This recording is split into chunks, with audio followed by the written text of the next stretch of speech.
This might unironically be one of the best ways of playing Mathmech. We're playing it with Crystal Beast plus a little bit of Kashtira here. This deck is honestly really good. It was being played by someone in our Discord, Range Driver, with a massive amount of success. Very well explained. We're playing a slightly modified version, but most of the core concepts remain the same. We're playing Crystal Beast. Now, why does Crystal Beast and Mathmech actually even work? Well, that's because any singular copy of your Pegasus will turn itself into the Utopic Drake of Future while having a fully live Mathmech Super Factorial set onto the field. We're going to discuss the combo in the gameplay because we execute the combo in basically every single game. It's so stupidly consistent that we get it pretty much every time. So we are going to talk about the exact combo and how that happens during the gameplay section, so do pay attention to that. It's going to be the fundamental basis of how this works. A lot of the extra deck is situational. You don't use it all the time because normally your Mathmech plays and your UDF is enough for you to win most games, and even your main deck is able to play a variety of searchable Omni Negates, of searchable bounces, to basically help keep your combo alive and make sure it doesn't get negated or anything. You've got Fenrir for additional bodies, eating up ashes, things like that. So all in all, the deck is absolutely phenomenal. I do legitimately think this is probably one of the best ways of playing Mathmech right now. I think pure Mathmech is a little bit on the rough side, although with Bystials getting not nerfed per se, but their relevance is going to drop somewhat because Kashtira is going to become more relevant with the new ban list. I think we'll see. This is being recorded in advance. I think regular Mathmech is going to struggle a little bit, but I think this version of it compensates for those weaknesses quite nicely. So we're going to get in, show off some gameplay, show off the combos, everything. We're going to be doing a card for card deck profile at the end if you're unfamiliar with a lot of the Crystal Beast cards, which I'm sure a lot of you aren't, but we're going to talk about that towards the end. So if you're new and you're interested in this style of content or anything else that we do, be it deck profiles like this, be it streams, be it whatever we do, absolutely subscribe, catch the stuff as it's coming out, as it should be, and like the video if you enjoy watching. And lastly, if you have the means and the desire to show that little bit more support for the channel and you want to go that extra mile, you can join below as a member to join the Converged to get basically special recognition and perks on the channel. Again, the more members we get, the more toys YouTube gives us to play with. So if we want to get that ball rolling, we have to see some guys coming in. I have massive respect for the 5 people who are already a part of the Converged. Big thanks, big props to those guys, absolutely. They get special recognition and everything in the Discord with exclusive channels and badges. So yeah, 100%. If you're interested and you want to show extra support, the button's there. Hit it if you want, don't if you don't. But subscribe if you're interested in catching more videos. Let's get into the replays. Already getting into game 1 here. This is going to be a fairly generic game. Most of your games are going to begin to some extent just like this. Starting off with the Fenrir's bonus, the only card we're concerned about opening up or having some method of searching is the Crystal Beast Sapphire Pegasus. This is a 1-card combo into UDF and Super Factorial, very similar to how we did the Scrap Raptor combo way back in the day with the Dino Mathmech deck. It's a similar concept, except this deck is slightly less prone to interruption. So Sapphire Pegasus activates its effect. We're going to play the Rainbow Dragon onto the field. The Rainbow Dragon then can activate its effect. It's going to banish itself to summon a level 4 from the deck, which is why we play the Cobalt Eagle, as well as adding a Rainbow Dragon from deck to hand. You need this guy in hand for things like your Awakening, which need to reveal it, so it is important to have him in hand. Special summoning out the Cobalt Eagle. You don't need to play Cobalt Eagle here. You can just summon out another Pegasus and maybe cut this from the deck. But I really like having the backup Pegasi. I really don't like using them all up so quickly, which is why we play the Cobalt Eagle. Now we're going to use these two in an Exceed summon for the Alimbertian. Alimbertian then can activate, detaching to, grabbing the Circular. Circular then activating. We're going to pitch Nabla. Most people are used to pitching Sigma in most Mathmech decks. In this deck we're using Nabla because Nabla doesn't lock you into Cybers. So we're going to summon out the Circular, we're going to use Alimbertian, tribute itself to summon the Nabla. That's going to trigger Circular to search. Now Nabla is going to activate, tributing itself or the Circular, it really doesn't matter which, just tribute to level 4 to bring out your Diameter. That's your third Mathmech, number 3. I can't do 3 with my hands apparently.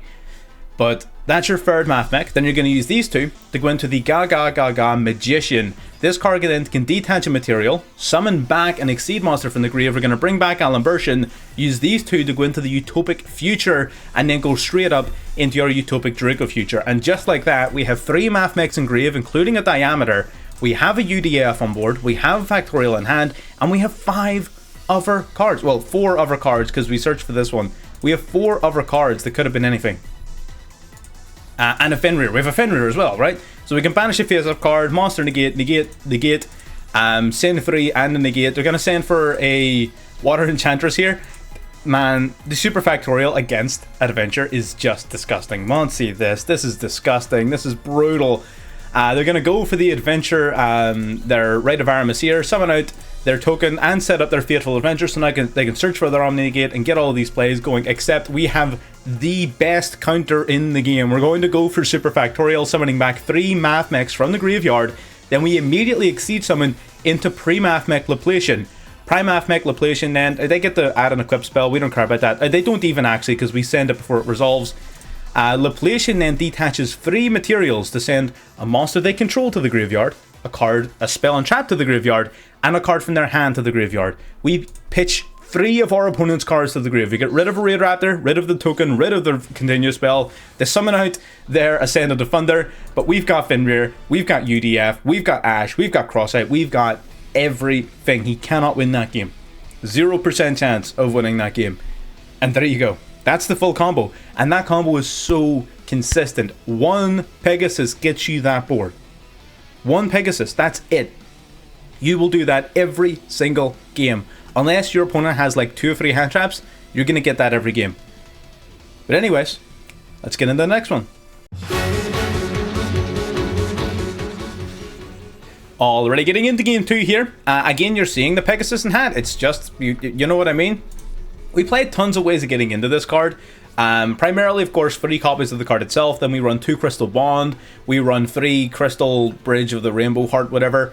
That searches for Crystal Bond. We run the Rainbow Bridge that searches for Crystal Bond, which then searches Pegasus. We have like a million ways of getting this card, so you'll always have it.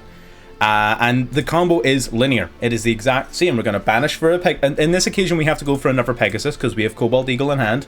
Another reason we play Cobalt Eagle is just in case we open multiple Pegasi. We have the Conclave in hand, which is awesome. We don't get to use this card's effect, unfortunately, because the Rainbow Dragon negates it. Exact same combo as before, except we're sort of skipping a step.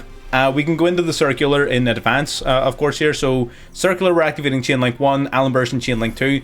This just helps you play around Ash Blossom, because we don't care which of these 2 resolve, we just need one of them to resolve, right? It doesn't matter. He doesn't have Ash Blossom in this occasion, but this would help us play around it. And yeah, it just makes life a little bit easier. So we grab Super Factorial. Circular can't search anything anymore, but all we needed was Super Factorial. Bring back the Nobla. Nobla, tribute itself, summon Diameter. Use these 2, go into the Magician. And again, rinse and repeat here for this main combo. Gonna summon out the Allen Burst. Going into Utopic Draco Future. Just like that. And this card is brutal. This card is incredible. Not only is it a monster negate, if you negate a monster that's on the field currently, you get to yoink it. You get to steal their card. Now this match, I can't remember exactly what happens in this match, but I do actually think they managed to get through this. Okay, so they're going to banish 3 for their Pot of Prosperity. They're going to grab a Fenrir. Maybe I'm wrong, actually. This is another thing I wanted to mention. This card has never been better. It hard counters Kashtira. You know why? Because they're afraid to use their search effects. Because when they activate their search effects, not only am I going to negate their search, I'm going to yoink their Kashtira. And now their banish is mine. If they summon a Unicorn, I get to banish a card from their extra deck. If they activate a Fenrir, I get to banish one of their face-up cards. Right? So you have Kashtira petrified. These guys are quaking in their mo-fucking boots, right? They are not happy about their current situation. They're going to go Pudisha, they're going to grab the field spell, and this is when we flip up our Factorial, because of course it is. Monster, spell trap, card in hand. You really want to, depending on the matchup, you want to tame this card differently, because you really want to hit as much value off of it as you can. If you wait until they have a monster and a spell or a trap, as well as a card still in their hand, you're getting the absolute most value out of this card. Luckily for us, of course, they went for the garden play, which is great. That's exactly what we were waiting on. So now we can use these 3, go into Laplation, pitch 3 cards to the grave. And again, Laplation also has an Omni Negate built into its effect. Don't forget about that. If you use Diameter in the Exceed or Synchro Summon of a Mathmech, for the rest of that turn, that Mathmech gains an additional effect where it can negate the activation of a card. So Laplation not only pitches 3 cards to the grave, neg freeze from the opponent, it also has a negate, which we use right now to negate the trap Holusha, or whatever its name is. And like, what do you do? Like, what do you do in this situation? Into the battle phase, he's afraid to activate his effect, because I'll steal his Fenrir. You can't do it. It's disgusting.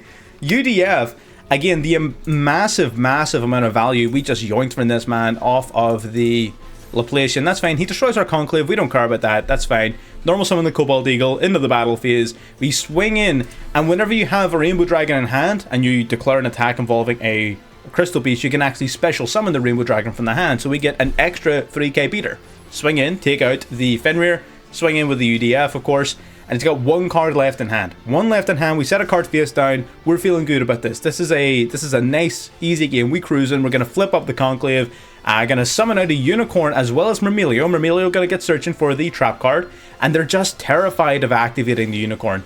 They are petrified. They're gonna go Sara into the end phase. Now we're gonna use the Conclave's effect, bounce the Eagle and their card back to hand. So now they can't use essentially the effect of their Sara. They have no cards to use it with. So Sara's dead.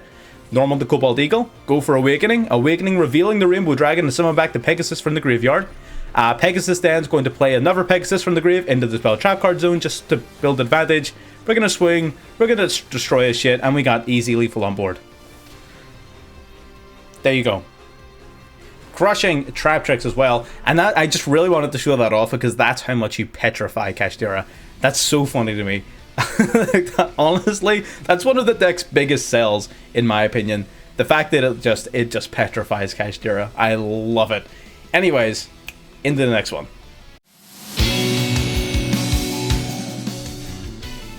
No matter how potent your rogue strategy, it will always have holes in it, as we're going to see here. The Anthurium's a pretty solid card in this deck because it's literally just a free level 4 special summon, and it's actually searchable off of Shield Bearer, which we're going to talk about later in the deck profile. But for now, we're going to go for Rainbow Bridge, which grabs us Awakening. We've already got Crystal Bond, so it's fine. Crystal Bond grabs us the Pegasus and places the Rainbow Dragon down. This helps us play around Imperm as well, so now they can't just like Imperm our Pegasus. You know what I mean? So now we're going to use the Rainbow Dragon, summon the Eagle, grab the Rainbow Dragon exactly like we would under normal circumstances. Going to summon out the Alimbertian, detach 2. Let's get gaming here. Going to grab the Circular. I'm going to speed this bit up because we know exactly what happens here. Alimbertian into the Nabla, search for Super Factorial. These two, tribute for the Diameter, into the Magician. Magician brings back the Alimbertian, and then we go into the UDF. Utopic Future, then Utopic Druid Future. So now we're going to go Awakening. We're going to reveal the Rainbow Dragon. I actually opt to grab the Rainbow Bridge here. What we could have done if we really wanted to was summon out an additional level 4 monster in order to get some shenanigans going. Maybe some like more extra deck summons, but I sort of wanted to keep my Pegasus around for my Mirage and potentially Conclave and stuff.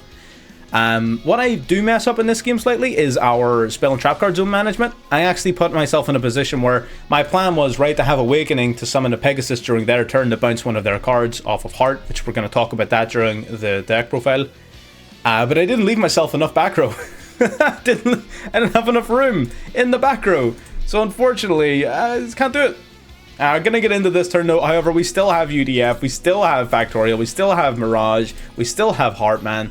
And it's going to be a hard sell for this guy to win this game. They're going to go into their Aliber. Aliber's going to grab them Branded Banishment of all cards. Fair enough. So I'm going to go for the Bullfrogia. At this stage, we flip up the Factorial. Our opponent punishes us here. And it actually, I think, it costs us in the long run. We're going to bring out the free, of course. Bring it all free. They're going to go, we're going to go Laplacian. Bullfrogia, of course, is going to be the perfect target. They do get to negate our UDF, though. Unfortunately, we can't negate the Dramaturge without giving up the Send Free, and I think it's just more valuable. We hit the Tragedy, the Dramaturge, and the Bullfrogia, getting rid of all 3 cards, which is pretty solid. He does get the grab Ad Libitum of Despia instead with the Tragedy, though. Going for Branded in Red. Branded in Red going to get negated off the Laplacian. We cannot allow that shit to resolve. Absolutely not. This is, I don't know when this video is going up, but this is pre-ban list branded, so this is a 2 currently. Doesn't make a difference, I just wanted to point that out. We're going to pop a card to go Mirage, negating the Brand of Fusion, putting our opponent in a pretty tough spot, but they do have that Brand of Banishment face down, and we do need to be aware of that. They're going to flip it up in the draw phase right away. Absolutely no chill on these guys. They're going to go for Fusion into Proskinion.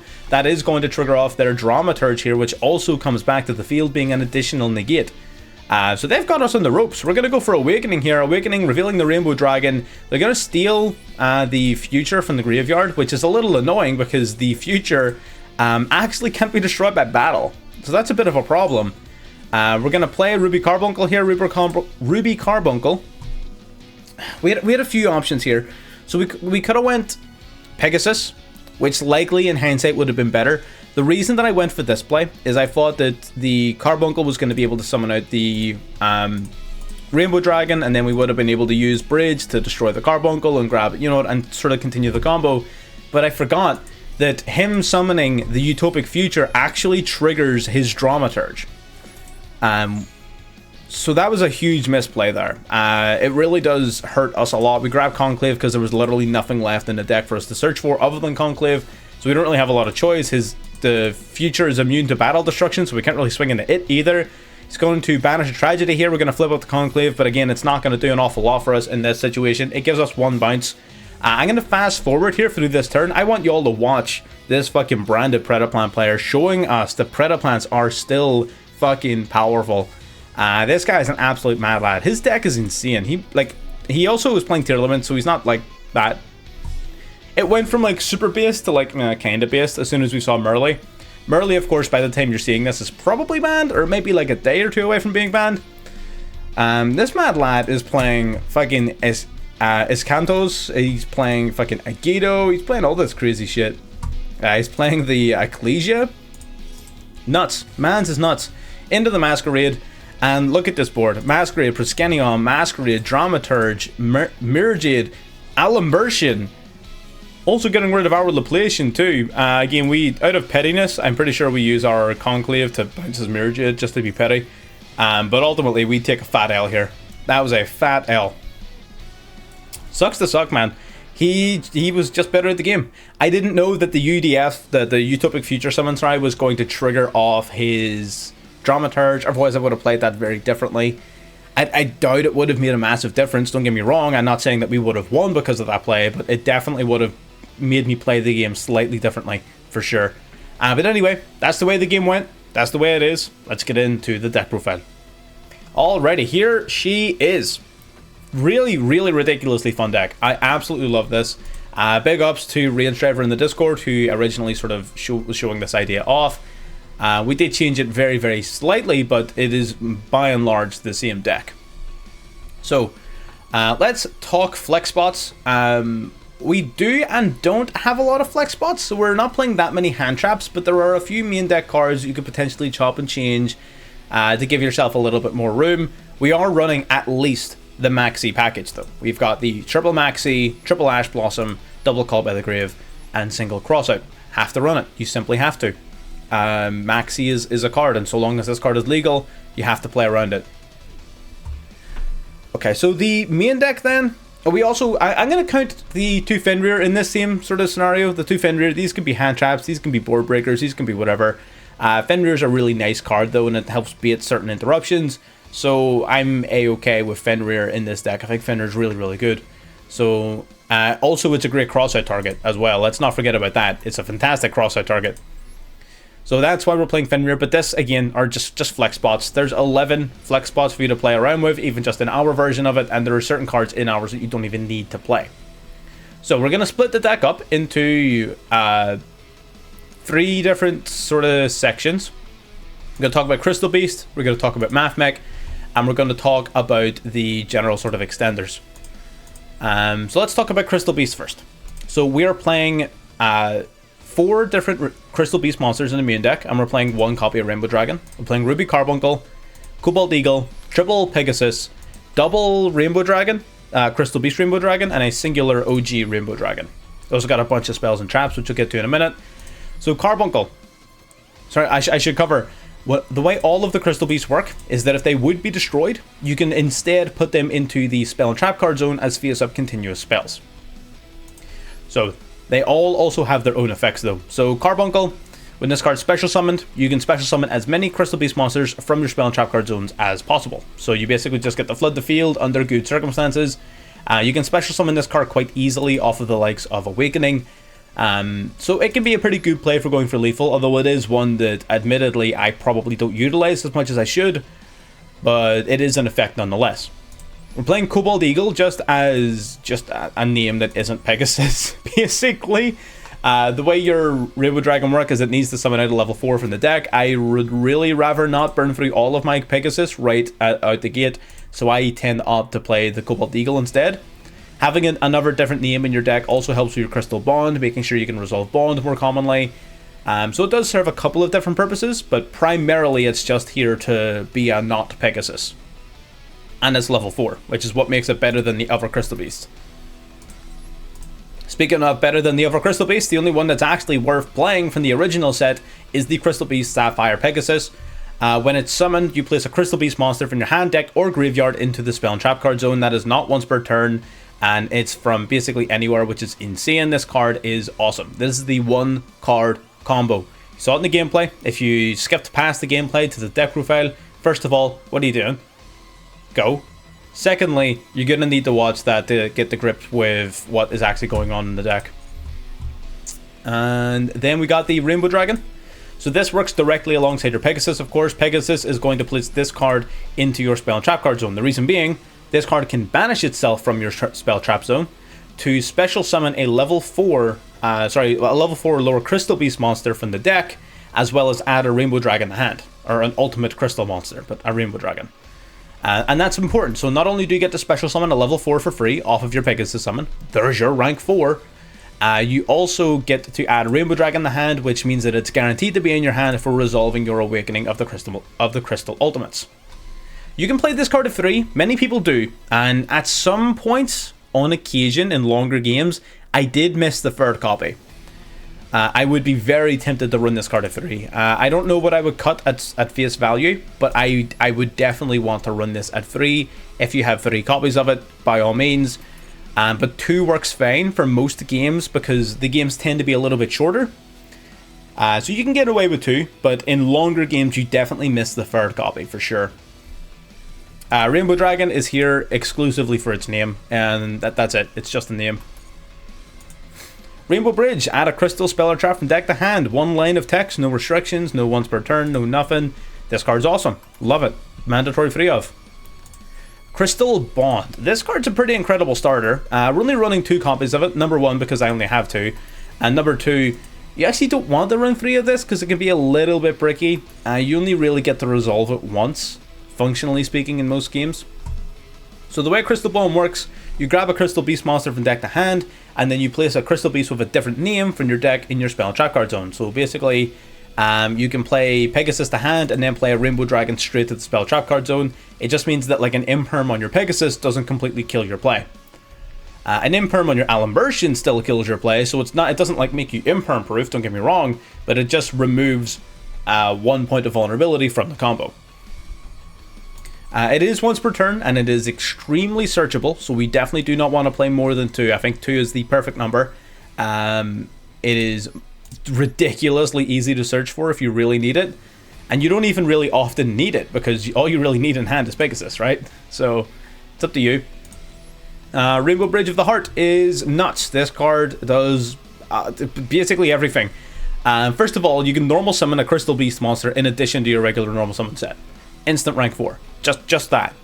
If you have 2 Crystal Beasts in hand, 2 level 4s, bang, there's your Exceed summon. You don't even need to resolve Pegasus, don't need to do anything like that. You can play through your Pegasus getting impermed. You just normal summon a second Crystal Beast. That easy. Secondary to that, if a Crystal Beast monster is played into your spell and trap card zone, you then get to bounce a card and this card. So bounce this card and any card in your opponent's field back to the hand. It's a bounce. Not only is that useful during your turn, especially if you're going second, it can also be very useful during your opponent's turn through the likes of Awakening of the Crystal Ultimates or Crystal Conclave, being able to special summon Crystal Beast Pegasus directly from the deck, thus enabling its ability to play a Crystal Beast in the spell trap card zone, which triggers Heart, which basically means that Awakening of the Crystal Ultimates and Conclave both gain an additional interruption because of Heart being that extra bounce. And lastly, if that wasn't enough, it also has a search effect where once per turn you can destroy a Crystal Beast monster in your hand or on your field to search your deck for a, I believe it's a Crystal Spell or Trap. Yes, it is. So just nuts, just crazy. This card's just crazy. Absolutely. Really good going first, really good going second. You do generally just want to see it in your hand. It is searchable, thankfully. Everything about this card is just great. We got Awakening of the Crystal Ultimates. You need to have Rainbow Dragon in your hand for this card to work. You need to reveal it to your opponent. Then you can either grab a Rainbow Bridge or Rainbow Refraction from your deck. Either add it to your hand or send it to the grave. Or you can special summon a Crystal Beast monster from your hand, deck, or graveyard, or your spell trap card zone. So the first effect in this deck is exclusively to grab Bridge of the Heart. In another deck, you would be sending the likes of Salvation from deck to graveyard to grab yourself a field spell and stuff, which is a valid play that you could do in this deck as well. Typing, you wouldn't play Necro Valley for sure, because Necro Valley kills you. You could get away with Zombie World. Your deck doesn't care too much about types. You can definitely get away with Zombie World, but I just don't know how much Zombie World actually hurts things right now. It kind of hurts Dragon Links a little bit. It does sort of stop a lot of their Link plays. It doesn't really do anything to Branded, not much anyways. Flu doesn't exist. Yeah, Zombie World is cool, but I don't think it's worth adding the bricks, so I don't. Not into this sort of more combo heavy version of Crystal Beast for sure. So we're just using that effect to grab Heart if we need to. Second effect is also really good for special summoning a Crystal Beast. You'll use it in one of two ways. You'll either summon a Crystal Beast Sapphire Pegasus during your opponent's turn, or during your turn to start your combo if you need to, or during your opponent's turn to play a card in the spell and trap card zone to trigger off a bounce with the Heart. Or what you can do is you can use it to special summon Ruby Carbuncle. Ruby Carbuncle will then special summon any and all Crystal Beast in your back row out to the field. Easy way to slap a ton of beaters or exceed material or something like that onto your board with virtually zero consequence. So both uses of the card are definitely very, very powerful. We have Crystal Mirage, which allows you to pop a Crystal Beast card in your field to basically negate the activation of something. It's a counter trap, searchable, pretty awesome card all in all. And lastly, we have Conclave. Conclave has two main effects. Number one, if it's face up and a Crystal Beast is destroyed while it's face up, you get to special summon another Crystal Beast from deck. You can also send this card to the graveyard to target a Crystal Beast card you control and one card your opponent controls, bounce both back to hand. So it can serve as like a double interruption alongside the likes of Ranger Bridge Heart. It is searchable. It offers you a lot of recursion and protection because your monsters really aren't that big, other than UDF, of course. So very, very solid card. You could play it for free if you really wanted to. A lot of players do, but then again, not a lot of players play Mathmech Crystal Beast, and they probably should. They probably should. So that's the Crystal Beast cards. That's all of them. Mathmech engine, much smaller, 4 cards. Nabla, Diameter, 1 Circular, and the Factorial. So let's talk about it briefly. Why do we play these 4 specifically? So Circular, because it's the best Mathmech. This card is insane. You saw the combo and how it works. I'm not going to go over the combo here. Just rewatch the gameplay if you're not sure. But Circular basically special summons itself by sending Nabla to grave. And then you can, whenever you summon another Mathmech alongside it, you will search your deck for a Mathmech spell or trap. That's how you're going to grab your Circular. Of course, you're going to trigger that by summoning Nabla off of your Alan Versions effect. And Nabla then is going to tribute a card to bring out the Diameter from deck. Nabla's only effect is that it attributes a Cyberse monster to special summon another Mathmech from deck, which is vital because we need to get Diameter. Diameter, when used as material for a Mathmech Exceed or Synchro monster, grants that card an Omni Negate during the turn in which it's summoned. Which is good because we're summoning it during our opponent's turn. Now it basically gives us an extra Omni Negate during their turn, which is absolutely vital in granting as much value as possible to Depletion. And then Factorial, of course, is the most broken card in Mathmech. This card's incredible. You special summon up to 3 Mathmechs from the grave, then immediately Exceed or Synchro Summon. Obviously, we're Exceed summoning in this version. So yeah, you just get the quick play Exceed Summon into Depletion during your opponent's turn, which is awesome. We'll talk about Loplation later. And lastly, general extenders. We only really have 2 cards left to talk about. We have Dynafurium and the Noble Knight's Shield Bearer. So Noble Knight's Shield Bearer is the reason we're playing Dynafurium. This card can banish itself from hand to add a level 6 or lower wind beast monster from your deck to your hand. It makes your Pegasus and your Dynafurium searchable. We're only playing Dynafurium because if we're already able to get our hands on Pegasus, which we almost always will, this card can also still grant us value, especially on frame 1. So Noble Knight basically acts as 2 additional copies of Pegasus, or if you already have Pegasus, it just acts as a general level 4 extender. Absolutely nutty card, because Dynafurium will basically just special summon itself from hand, no cost. The only downside is that if your opponent happens to have a monster in grave, they get to special summon a monster from the graveyard. Well, it's a level 4 monster from either player's graveyard, so you kind of want to do this card frame 1. But yeah, there's not really any drawbacks to this if you play it correctly. And that's the main deck. Pretty straightforward stuff.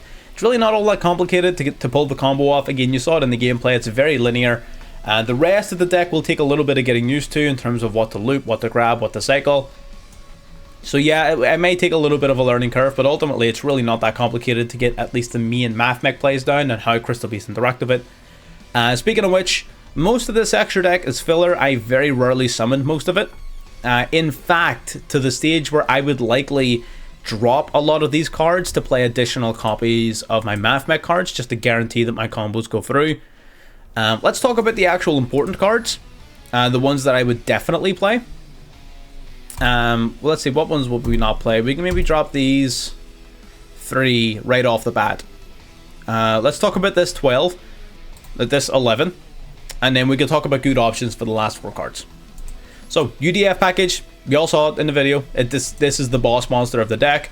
Cannot be destroyed by battle or card effects, and once per turn it can negate the activation of an opponent's monster effect, and if it happens to be on the field, you get to steal their monster permanently with no negation, no nothing. You just get to take their card, which is insane in a Kashtira meta. That is now our Fenrir.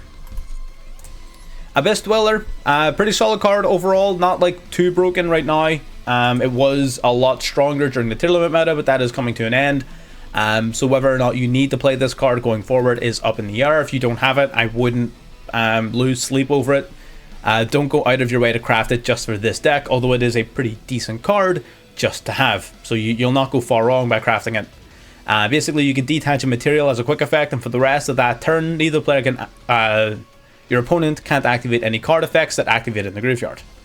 So just a graveyard lock. It's sometimes useful. In some matchups, it auto-wins you the game. In some matchups, it does nothing. It's a situational card. We have a small Zodiac package. Chakanane because it's easy to summon off 2 level 4s. Then you have Borbo, which will be able to attack your opponent directly. And the reason you're doing that, of course, it's going to have 0 attack points. But it can attack your opponent directly, which enables you to summon Zeus very easily. We're also playing Trident just so we can summon it on top of any of our Zodiac monsters if we're like going first or something. It's got a quick play pop effect built into it, although I would... If I'm going to remove any of the Zodiac cards, it would probably be Trident because the Zeus line is definitely more valuable. And I can't imagine a situation where I'm going to go into Trident over Dweller. You know what I mean? But again, it's here nonetheless. It's up to you guys. If you want to cut this, you absolutely can. PEGASUS, switch everything to defense, and anything in defense cannot activate their effects. Just a big floodgate to buy you time if you need to. We got Loplation and Alimbertion, both core parts of the combo. I would definitely in hindsight like to double these guys up, not because I intend to use them more than once, more so because of Unicorn, potentially banishing them from the extra deck. Now that's the last thing you want. Loplation on summon will detach up to 3 materials to apply as many of the appropriate effects as possible in sequence. Number 1, send a random card from your opponent's hand to the graveyard. Number 2, send an opponent's monster to the graveyard. And number 3, send a spell or trap to the graveyard. You'll apply them in order if appropriate. This card will also ideally be summoned using Diameter as material, giving it an Omni-Negate for that turn, but that's of course not hard programmed into Loplation. Then we got Alimbertion. Alimbertion on summon, you will detach up to between 2 to 4 materials to apply the appropriate effect. If you detach 2, add a Mathmech card to hand. If you detach 3, add a level 4 to hand. If you detach 4, add a spell or trap to hand. Any spell or trap. You're in 99.99% of games just going to use the first effect. I've yet to apply any of these other effects, nor have I really wanted to in any situation, but they exist. So it's worth bearing in mind. Just a core part of your Mathmech combo, basically. We have the Gaga Magician, which basically just brings an Exceed monster back from the graveyard, which is important to bring out your UDF. So you sort of need to play one of this guy for sure. He's sort of what makes the UDF line possible. So very, very solid card overall. You can also reuse this in a bunch of decks that play like the Mathmech engine to make UDF playable, or play it in the likes of Dinos to make that sort of deck playable with UDF. So there's a bunch of applications for this card. It's not like a crafted for this and then never use it again type situation. You can practically apply it elsewhere. And lastly, we have Zeus. Because it's Zeus. Send the whole field to the grave. It's pretty broken. Easy to summon off a Borbo. Now, other options in terms of the extra deck, what I was sort of thinking initially is if you wanted to have a possibility of playing around Dimensional Barrier, for example, I think having Splash Mage and Heat Soul in the deck might be useful, just to play around like D-Barrier and stuff. I think these two cards would be very useful just to make value of your Mathmechs while they're in the graveyard, while still hopefully being able to put yourself in a position to use Super Factorial. So that's something you could consider. You could consider some more generic link cards. You could put in like an IP Unicorn package, maybe. IP Unicorn would also not be a bad idea. Ultimately, you're not going to have like a ton of resources on your board, so that's probably not super feasible. I would likely play the extra deck closer to something like this in hindsight. But even then, I'm not a huge fan of the Trident, if I'm being perfectly honest. So I would likely consider a Lingaribo as well. Just to make sure I can put my Mathmechs in grave. Again, whether you want to play these cards is entirely up to you. These cards are much more budget friendly than many of the cards we took out. Heat Soul, of course, being from a structure deck, so he's basically free to play. Then these two just being SRs. So that does actually, ironically, make the deck more budget friendly. The deck isn't that bad for budget. There's a couple of URs that you're realistically not going to use elsewhere, which is a bit of a pain. 5 in the main deck. And that's pretty much it, really. The rest of these cards are splashable, but the 5 does sting the wallet a wee bit. But ultimately, if you're a fan of Crystal Beast, if you're a fan of GX, or if you're just a fan of Mathmech and want to avoid playing it, this is the deck for you. I had an absolute blast playing it, and I will likely be playing it again on the channel at some point soon. So, if you got this far into the video, again, subscribe if you haven't, like the video if you haven't. You stuck around for a reason, so you might as well click the buttons. It's free. You get more of what you obviously like seeing if you watch 40 minutes of this. And yeah, become a member if you have the resources and the desire to do so. And I'll see you next time. Bye-bye.